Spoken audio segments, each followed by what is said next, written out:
put something up here that I put on the board yesterday, really, but I want to make sure that I reiterate a few of the things about it. And that's a quick comparison between linear momentum and angular momentum.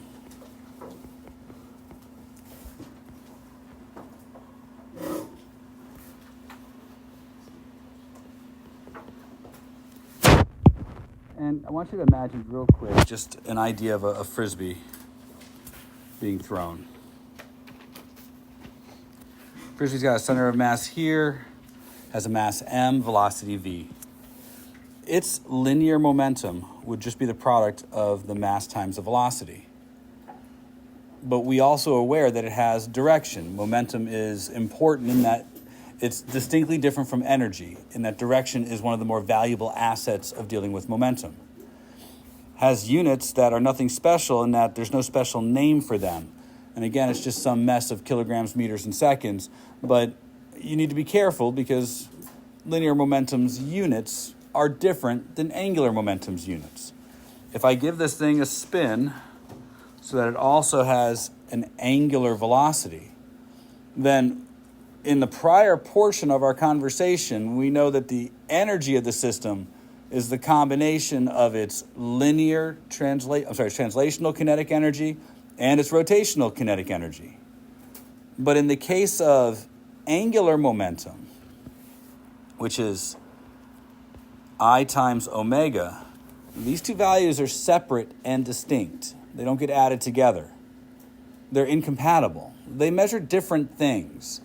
Whereas energy is energy regardless of what kind of form it takes, angular momentum and linear momentum are distinctly different. They're not something you add together. So I would never say what is the total momentum of the system and expect you to add these things together. It doesn't work that way. I can ask what the angular momentum is, and it will be separate and distinct from the linear momentum. Because we're going to see cases where objects have both kinds of momentum, or cases where an object that has one kind of momentum might transform it into the other kind. So we need to be kind of careful about how we deal with angular momentum and linear momentum and keep them kind of separate. And part of the reason we can tell that is the units are different. Moment of inertia is kilograms meters squared, and angular speed is radians per second. Since radian isn't really a unit and takes the units of anything else around it, this becomes kilograms meters squared per second.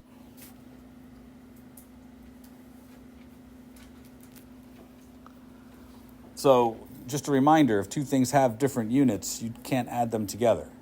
And that's the case here. Now, I think the rest of this is something that I've already said, but I want to make sure that you kind of have it in your notes. Linear impulse. If there's an unbalanced force acting on your system, then that will change the momentum of your system. Seems obvious to me, but I want to make sure that I've spelled it out. And I've also want to make sure that you remember that the direction of this change is in the direction of the force. Remember, an object going this way that suddenly gets hit by, say, a hockey stick and is now going that way, well, the direction of this impulse was probably this way, because it has to be the direction of the force on the object that would cause this change. So I want to remind you that when we deal with forces, change in a direction is a direction. And that's what we're seeing here. To change this object's direction requires a force this way. So I'm going to stop it moving to the right and start it moving upwards. So that had to be the direction of the force. For angular momentum, it's going to be a little bit more simplified. We're still going to state that there's an impulse, although if you want, you can say angular impulse. And it's going to be for an unbalanced torque times time. That will equal the change in momentum of the system. Now, our stuff tends to be very one-dimensional, but we know that spin tends to make things a little weird. So when we talked about the direction of spin and the direction of angular momentum, it was based on the axis of rotation. But for us, generally, our net torques speed up an object or slow it down. So they're not that complicated. And lastly, collisions. We know that if the net force on a system is zero, then there will be no change in the momentum of the system. I'm saying it with the word system in there purposefully. So we're talking about if you have a whole group of objects, if there's no net force on the system of objects, the momentum of the system stays the same.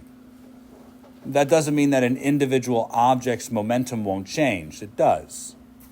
And the example of that's pretty straightforward, right? We've had examples where one object had momentum and the other object didn't. And after a collision, both objects may have some momentum now.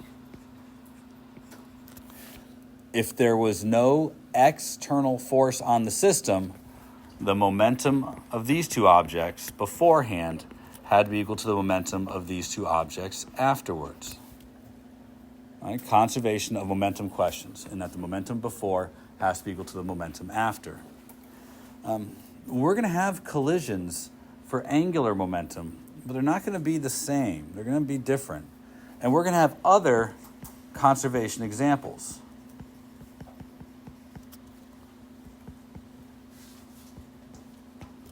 One that we saw yesterday was a situation in which a single object changed its moment of inertia. So an object that began with a large moment of inertia and small velocity could change to have a small moment of inertia and a big velocity. The angular momentum before still equaled the angular momentum after, and we considered this a conservation problem. It's not a collision, but it's a conservation problem. And the angular momentum stayed the same because there was no unbalanced torque on the system. Now, unlike linear momentum, we will also have problems where we have a mixed collision. What if I have a kid that's running towards a merry-go-round and they run and jump on the merry-go-round?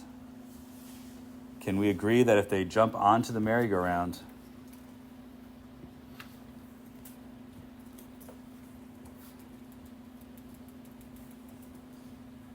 they and the merry-go-round will begin to spin? This is a collision question. And it feels like a mixed collision question in which this object has linear momentum before the collision, and now the system has angular momentum after the collision. So we have two kinds of ways to deal with conservation problems that we're going to have to talk about in class. So we're going to do this kind today and this kind tomorrow. And I'll make sure both kinds are on your homework, okay? So let's do the kind today. We did the demonstrations all yesterday. Today I want to put the math to that. And we're going to do what I hope is a relatively straightforward example. I want to start with the merry-go-round question. So this is the merry-go-round. We're looking top down on it.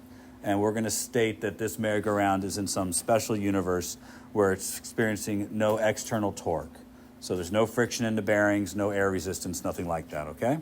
So once you start it spinning, it stays spinning. And let's give it an initial speed of 4 radians per second. Let's also go ahead and fix up the size here. Let's say there's a mass of 200 kilograms and a radius of 2 meters. And I think we can probably all be okay with the fact that this is a disk. So we'll use the moment of inertia of a disk. Now, let's say that there are 4 children playing on the merry-go-round, and they've taken up positions on the outside edge of the merry-go-round. Can we envision this? Pretty straightforward idea. Let's make the kids, 30 kilograms. Now, just as a means of seeing if you're really paying attention to my class, let's do something really simple. Why don't you tell me what the angular momentum of this system is? You should be able to do that without me having to do very much. I will give you a few hints that, I just saw two people look at each other like, I don't know what I'm doing. Yeah, you better know what you're doing, or else you're going to have a failure in a few minutes on your practice, or not your practice, on your makeup test. So the first thing I would probably do if I were you is find the moment of inertia of the system. I think our system is comprised of 5 things: the disk and a couple of point masses. So do that first. Find the moment of inertia of the system. Then from there, just calculate the angular momentum, because it's just the product. All right? I'll call out 2 of you guys.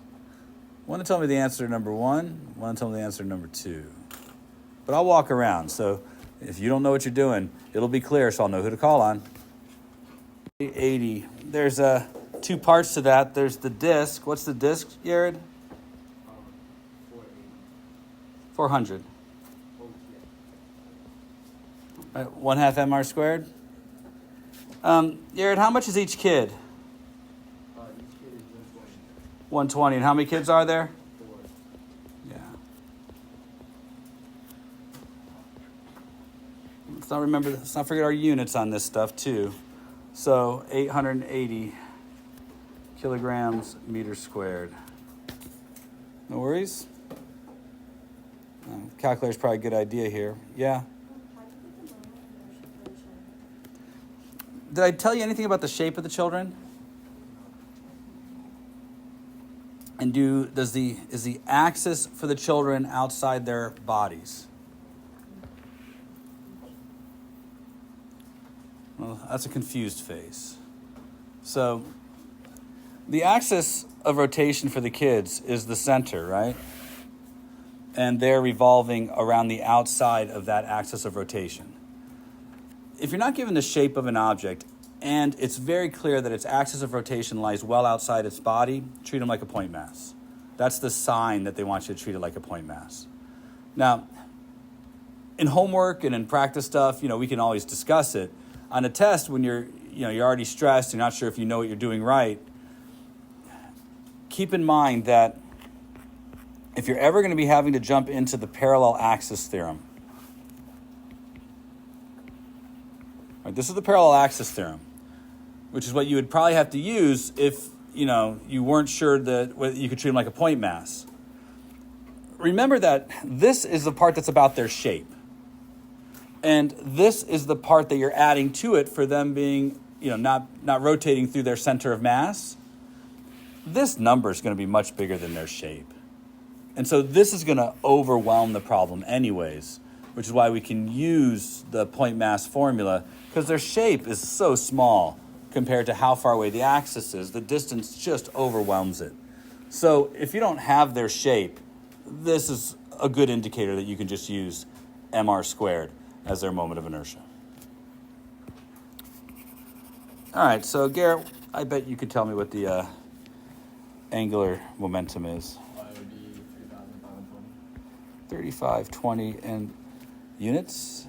Kilogram meters squared. Per second. Per second, There we go. All right. Angular momentum system. Any questions about that? Pretty straightforward?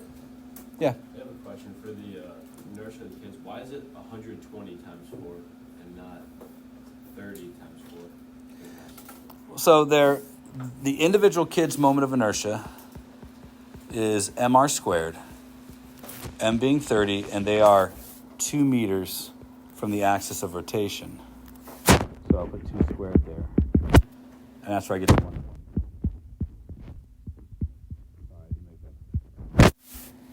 Does that make sense? Is that good for everybody? All right.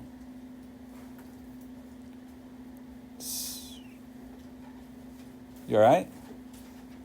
I saw a concerned look on a couple faces. This is all multiplied correctly, right? Gotta trust that Garrett used the calculator right. All right. It's just 880 times 4, right? Yeah. All right. Yeah, I'm good. What if the kids, while this is spinning, walk to the center?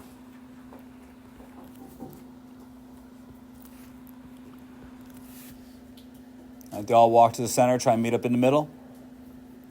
What's this going to do to the moment of inertia of the system? It's going to make the moment of inertia bigger or smaller? Is this system going to speed up or slow down? It's going to speed up. We want to find out how much it speeds up. Let's say they make it to the point where they are half a meter away from the center. They can't all stand on the center, but they can get close. So let's say they're all half a meter away from the center. Now, this is a conservation of angular momentum question. In order to do it, you have to recognize that there's the before angular momentum and there's going to be the after angular momentum. You already have the before angular momentum. In the case of this problem, there's going to be a new moment of inertia. The merry-go-round doesn't change, but the kids do. So let's figure this one out. I think this is pretty easy. I don't think there's a whole lot to do here. We want to figure out what the new moment of inertia is going to be.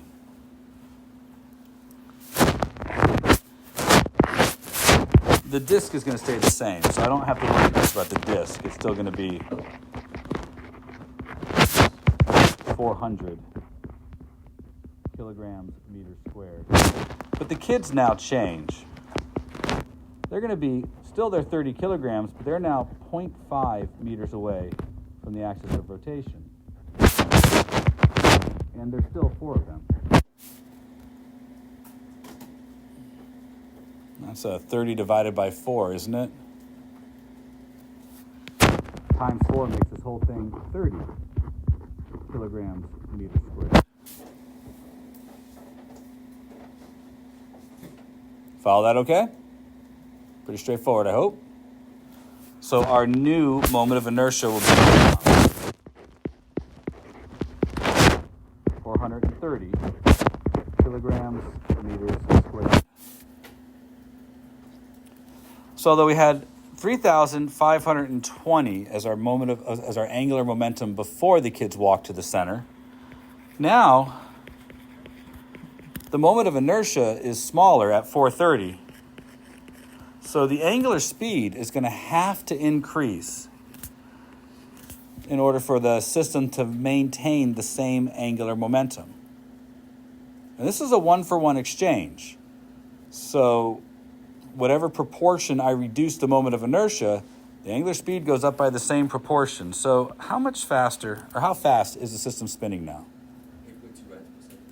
So it's a little bit more than half.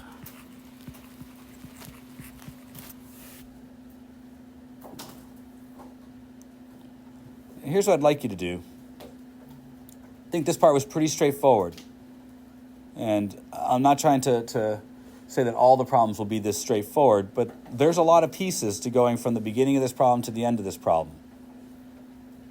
But unlike, a lot of the force questions, I feel like this one is pretty straightforward. Find the moment of inertia, find the speed before you do something, and then figure out what's changed and find the remaining value afterwards.